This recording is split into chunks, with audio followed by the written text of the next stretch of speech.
Hurricanes, wildfires, floods, crop shrinking frosts, miserably rainy summers. There's no doubt that our planet is angry. And all of these phenomena are likely to be having an effect on your business. Whichever the sector, it's so clear that we have to take steps to make amends for the damage we've caused to the Earth's atmosphere. And I'm delighted to see so many of you here, obviously interested in doing so. And it's great that it's a sellout. I've had so many people getting in touch with me saying, I wanted to come, I can't get a ticket. So we are here to work out how drinks businesses can best survive and prosper in our dramatically changing world. I'm sure you realise it won't be easy. In the next talk, Judith will spell out some of the many regulations you'll have to comply with. And the events today and tomorrow are all about some of the routes to success in this arena. Becoming sustainable, whether environmentally, socially, and especially financially, requires huge commitment as well as investment, and all this against a backdrop of rising costs, for the first time in our lives, serious conflicts, disruption of supply and shipping routes, and general uncertainty. But it's very clear that a real change of mindset, culture, and methods is necessary if we're to have a sustainable future in the drinks trade. It will be complex. There are so many details, many of them interrelated, as I always discover whenever I try and write about any sustainable topic. But the approach does need to be holistic. And if we can all aim in the same direction together, we'll accelerate the changes needed. Let me first address the most obvious aspect of sustainability, environmental sustainability. Agrochemicals had their place in the late 20th century when the world was focused on quantity, not quality. And no one who adopted them then realised what terrible long-term effects they would have on particularly soil quality and biodiversity. But now there's no excuse. We desperately need to find alternatives, and alternatives that can withstand horribly humid growing seasons such as has just been experienced in so much of Europe. After all, everyone associated with the drinks trade, wine, spirits and beer, depends ultimately on farming. Organic is one alternative, and I really admire those producers who go through the complex and expensive process of certification, however confusing the sheer number of certification bodies is. But I understand that many wine producers who took up the organic path have abandoned it this year because of the severe threat of mildew and lots of other horrible things this year, which is worrying. Biodynamic methods also clearly have their devotees, and personally I'm often struck by how distinctive biodynamically grown wines are in the glass, as well of course as the green, obviously healthy vines in the vineyard. But I think that while consumers vaguely understand what organic means, most haven't a clue about what biodynamic means. The obvious way forward, of course, is to get the soil responsible for our crops back into shape by following regenerative methods. But although I'm a big supporter of the Regenerative Viticulture Foundation, I'm not sure that regenerative is a term really well understood by your customers. I would suggest soil health, or perhaps living soils, as adopted by the recent Moet Hennessy-sponsored forum in Arles, might possibly be more useful working descriptions, or at least more genuinely descriptive. The most instructive blind tasting I ever did was not of wine, but an exercise that could apply to any sort of drink or food. At Quartz Reef in central Otago, I was given 2 wine glasses filled with 2 different sorts of soil, one taken from a conventionally farmed vineyard and one, as it happened in that case, from a biodynamically farmed vineyard. And I can't tell you how different they were. The soil in the conventional glass was sort of homogeneous, grey, a bit like sand, smelt of absolutely nothing. And the glass in the biodynamic vineyard was full of life. It was teeming with what looked like tiny bits of wildlife and fronds and fragments. It looked healthy. It had a great colour, And the smell was just absolutely delicious. It was like a sort of freshly turned earth in a beautifully kept forest. I encourage you to try this, both for yourself, if you haven't already, and for your customers, however difficult it might be to get your soil sample from a conventionally farmed vineyard. Explain to them why you're crouching down in their vineyard to get a bit of soil. Regenerative may not be a widely recognised term, but I suspect that biodiversity and the related urgent need to restore ecosystems is much better understood by the general public, not least because of the extent to which species extinction and its effects have been so well publicised. It's great to see a wine region as traditional as Bordeaux, for instance, embracing cover crops and tree planting. But of course, most people in this room are not primary producers, with the odd exception. You may buy and sell what your suppliers produce, so you cannot afford to ignore the practices of your suppliers. We are all in the same sinking ship. I encourage you to engage with the detail of what they do and provide a stimulus for improving it, or possibly learning from it. I admire what the Wine Society have been doing, holding webinars with suppliers, during which knowledge on climate change adaptation is shared, and I believe Laithwaites are doing something similar. It's all a bit like studying for the Master of Wine exam. It's so much more effective and efficient to pool research and resources.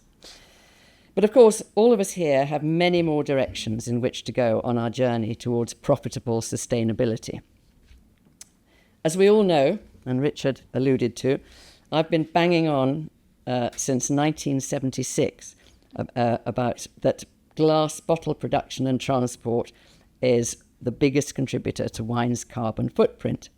And I'm delighted to see more and more wine producers and glass bottle manufacturers reacting positively to this. The average weight of wine bottles has been declining quite rapidly in the last year or two all over the world, with the exception of a few holdouts in North and South America, and strangely, the odd Eastern European wine producer.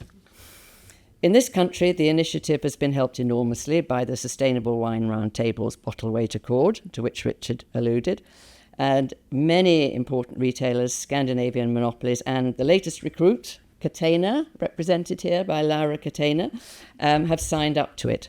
They've promised to reduce the average weight of 75 centilitre bottles by the end of 2026 from 550 grams empty, or about 1,300 grams for a full bottle, to an average bottle weight below 420, empty 1170 grams full.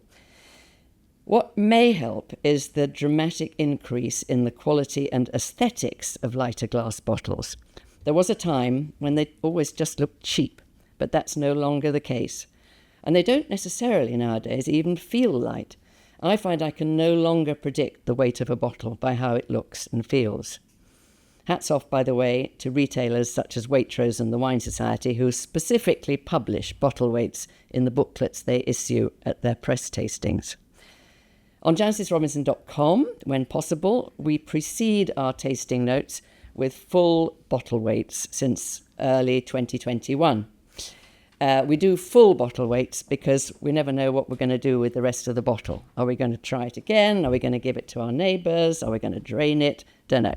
So it's got to be full.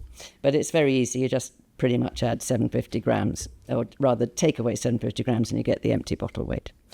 It's really noticeable how weights have been coming down, even though I'm sad to have seen such an increase in clear flint bottles thanks to the Provençal rosé craze, which those bottles can't utilise recycled glass, I believe, which is a shame. Of course, a major contributor to the problem is the fuel needed to keep glass furnaces going 24 hours a day, 365 days a year.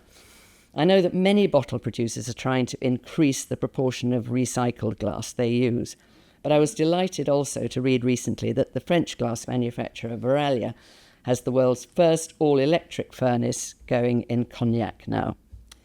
Now, this event is all about value as well as survival. And I know it's not always the case currently, but over time, lighter bottles should not only be much cheaper to transport, but also cheaper to buy, using less glass, moulds already being in use. Glass, of course, is the ideal inert material for wine designed to be aged for years and years, and is suitable for high alcohol drinks such as spirits that may react badly with other materials. But most wines are consumed within weeks, if not days, or even hours, sometimes minutes of purchase. And it really is pretty crazy to be shipping containers as space-hungry, as heavy, and as breakable as glass bottles around the world. And as for shipping glass bottles of water around the world, don't get me started. A lot of people nowadays are complaining that young people aren't starting to drink wine. And I honestly think one reason for that is that most wine is sold in 75 centilitre bottles. They have to invest quite a lot of money to buy quite a lot of the wine, and they've, in many cases, got to buy a special implement to even get into it. A 25 centilitre can would be so much more attractive for a young person wanting to try wine. There are surely huge possibilities for alternative packages, alternatives to 75 centilitre glass bottles, that is. It's great to see the flat, recycled PET bottles making waves on both sides of the Atlantic. I believe Santiago Navarro at Pachamama, another disappointed non-attendee, has managed to produce such a bottle as light as 63 grams. Net zero targets heading our way mean that everyone, which I'm sure we're going to hear now, is going to be hit with carbon taxes. So the argument goes, why dither? Make lightweighting decisions now. Oh, and shout out for NSERC at the park to have embraced the necessary technology, not just for the flat recycled PET bottles, but for all sorts of alternative forms of drinks packaging. It's good to see more and more alternative packages, such as cans, cartons, pouches, and bag-in-box. And I would urge you to encourage people to put wines of better and better quality in these alternative packages. They may never really catch on if they're seen simply as a way of shifting the most basic quality wine. Do as the Nordics have done so successfully, which is effectively remove the stigma from bag-in-box. Then there are so many other packaging considerations. I'm delighted to say that styrofoam seems to be a thing of the past. I still get the odd polystyrene box that some of them claim to be recyclable, but this seems 100% theoretical to me. We need materials that actually are recycled, not that are recyclable. Recycling is a massive subject and not one I'm sufficiently qualified to address in detail, but I hand you over to Anne Jones, Queen of Recycling, who can probably answer all your questions. I'd just like to register my dismay that in this country, recycling is administered by a patchwork of different local authorities, each of whom has a different setup. Our recycling system in this country may be much better than the American one, but it's shamefully inferior to what is accepted as the norm in much of mainland Europe. There has been a delightful increase in ingenuity of recyclable cardboard packaging, though. I can't remember the last time I encountered a broken bottle among the hundreds of bottles of wine I am sent some months, and yet all are packaged nowadays in cardboard that I can take straight to the recycling room in our block of flats. I also keep all the corks, and so far have taken them to Nicolas, who recycle them, as do the online outfit Recorked. But good for Waitrose, who are currently trialling a scheme to collect and recycle corks in store. And I think you have a system, don't you? The Wine Society has a full recycling system for pretty much all packaging. Amarim has something similar for corks. The dominant cork producer, of course, argues that natural cork is more sustainable in terms of the cork forest's carbon sequestration and encouragement of biodiversity. Wine corks are, in theory, recyclable, but in practice, most of them just go to landfill.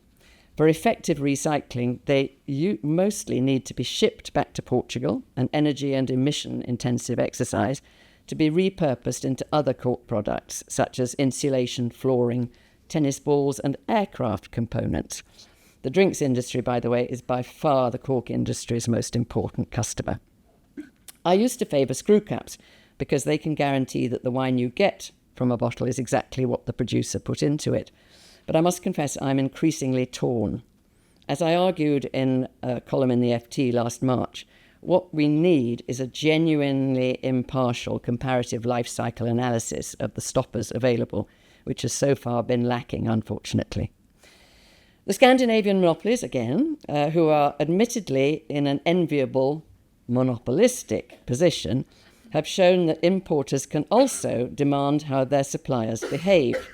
They're currently engaged in a product-by-product audit of exactly how sustainable each one is. They've come up with the methodology and are working together between them with also SAQ in Canada so that they don't duplicate effort, and should eventually have a real grasp of the full picture of how sustainable every single product is. And I think further down the line, they may be prepared to share the results of that work. It's still at a fairly early stage, but it's obviously something really worth doing. Look out too for the Porto Protocol's seriously useful guide, Unpacking Wine, being launched here, I believe, in which they analyse every detail of all available entire packaging systems, bearing in mind much more than carbon emissions, but also other environmental factors, as well as wine quality, market demand, and so on. Packaging's important. I'm going on and on about it, but I will stop, because it's something that affects us all and is the single biggest contributor to wine's carbon footprint. But I would argue that a complete cultural change is needed in your companies, getting everyone focused on the imperative to adopt sustainable practices. I remember back in early 2020, the last time I visited Argentina, being in the vineyards with Laura Catena and being reprimanded for carrying a plastic bottle of water, which is a very naughty thing to do, according to her, unless, of course, you have access to a surefire way of recycling that plastic. Remember, even David Attenborough acknowledges that it's not plastic itself that is utterly evil, it's what we do with it. Don't let it find its way into the ocean, for instance. By the way, I really wish wine producers would realise how wasteful and heavy wooden cases can be. Heavy packaging has a direct effect on the carbon emissions associated with transport, but quite apart from that, spare a thought for the people who actually have to lift them. However did we manage with 12-bottle wooden cases? I don't know. I do see one or two producers moving to a new generation of lighter, more sustainable, damp-proof materials. Penfolds, for instance, who have in the past used whole forests full of wood for packaging, have a new generation of gift boxes that look like wood but are made from 70% recycled, particularly strong paper board. You might like to look into those or get your suppliers to. I was shown these by Peter Gago last June, and they certainly looked very smart. Penfolds claim they have tested the material for humidity, which is important for anything that's going to be cellared, and sturdiness in transport. Unfortunately, one of them was broken when it was shown to me, but I'm sure that was a one-off, and wooden cases can break as well. Then, of course, there's general energy use. I wonder how many companies in this room have gone into as much detail as Torres in Catalonia did ages ago, and Napa Valley wine producers, for example, are forced to, by law, to a certain extent, consciously recycling wastewater, consciously converting to electric vehicles, installing solar panels. That shout out for the Wine Society again. You may think me mad, and I'd even advocate encouraging everyone in your teams to think sustainably. For instance, heating, aircon, lights. I mean, I live in King's Cross, surrounded by office blocks that seem to leave their lights on day and night. And I think we're often very unreasonable in the temperatures that we expect, or just not very subtle. You know, it's boiling hot in winter, it's freezing cold in summer, and there's a much more equable medium way. I'd urge those in hospitality to seriously address water and energy use, as well as food waste. We all need to minimise paper use both sides of the page, recycle everything, install a sustainable drinking water supply, collect those badges at tastings and events. And I'm a big fan of paper cups as spittoons that can be recycled and don't need to be washed or transported. I know that's trivial, but surely every little helps. Then there's the second aspect of sustainability, social. I believe that, again, the Nordic monopolies have done excellent work on this, Agricultural workers are so often exploited, but the Nordics have laid down minimum standards for labour conditions that seem utterly admirable to me. Not just pay and accommodation, but looking to the long term, training too. And if the drinks business is to be truly sustainable, all communities, whatever their ethnic origin, sex, colour, disability, something we often don't consider, and financial circumstances, should be included and encouraged to take part as both consumers and professionals. I have to say that it seems to me that the spirits business is ahead of the wine trade in this respect. Then, for survival, businesses need to be financially sustainable, of course. There are necessary measures that will require investment, and I'm sure we're going to hear about them, but many of those outlined so far will actually save money in the long run. For drinks in general, and wine in particular, to remain a vibrant business, we have to ensure that prices are sustainable. In wine, in Bordeaux in particular at the moment, we've seen what happens when farmers are not suitably rewarded for their produce. They stop producing. I'm all for value, but surely the days of seriously cheap wine are numbered. Maybe there will be fewer consumers in the future if the WHO gets its misguided way, and if the UK government continues to penalise certain sectors of the drinks industry with increasingly stiff taxes. But both of those are completely other topics, which I'm not going to go into detail on.